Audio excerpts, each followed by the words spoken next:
ফেসবুকে music licence কিভাবে পাবে চলো তাড়াতাড়ি দেখে নিই। এইভাবে করলে খুব তাড়াতাড়ি মিউজিক লাইসেন্স পেয়ে যাবে। তার আগেই বলি, তোমরা শেয়ার করে নিও, নাহলে কিন্তু ভুলে যাবে। ফার্স্টে ফেসবুক অ্যাপে আসবে, তারপর থ্রি ডটে ক্লিক করবে। থ্রি ডটে ক্লিক করার পর তোমরা এখানে প্রফেশনাল ড্যাশবোর্ডে ক্লিক করবে।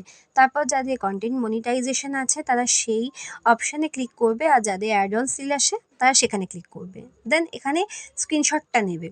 স্ক্রিনশটটা নেওয়ার পর আবার ব্যাকে চলে যাবে, হেল্প অ্যান্ড সাপোর্ট বলে একটা অপশন আছে সেখানে। সেখানে যাওয়ার পর তোমরা সেটাকে ক্লিক করবে। আমি ভুলে সেটিংসে ক্লিক করেছিলাম, তো তোমরা হেল্প অ্যান্ড সাপোর্টেই ক্লিক করবে।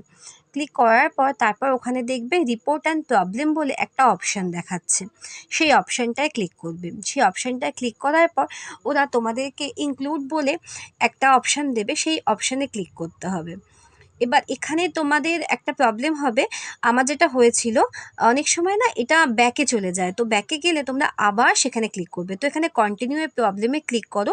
ক্লিক করার পর তারপর কিছুক্ষণ ওয়েট করার পর এখানে তোমাদেরকে ইনক্লুডে নিয়ে গিয়ে তোমার পেজ আর প্রোফাইল বলে অনেক অপশান আসবে। তো যাদের পেজ আছে তারা নেবে, যাদের আছে তারা প্রোফাইল নেবে। আমার প্রোফাইল আছে তাই আমি প্রোফাইল অপশানটা নিয়েছি, মানে ক্লিক করেছি। এখানে ক্লিক করার পর এরা তোমাকে একটা ড্যাশবোর্ড দেবে, যেখানে তোমাকে তোমার প্রবলেমটা লিখতে হবে, ঠিক আছে।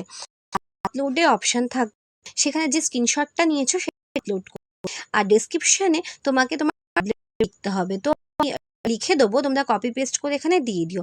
তারপর ওপরে রাইটে দেখো অ্যারো আছে, তোমার স্ক্রিনশট আপলোড হয়ে গেলে এই অ্যারোটা প্রেস করে দেবে, তো সেন্ড হয়ে যাবে। সেন্ড হওয়ার পর খুব তাড়াতাড়ি তোমরা লাইসেন্সের জন্য যে অ্যাপ্লাই করেছো সেটা তোমার কনফার্ম হয়ে যাবে, আর মিউজিক লাইসেন্সটা পেয়ে যাবে। ভালো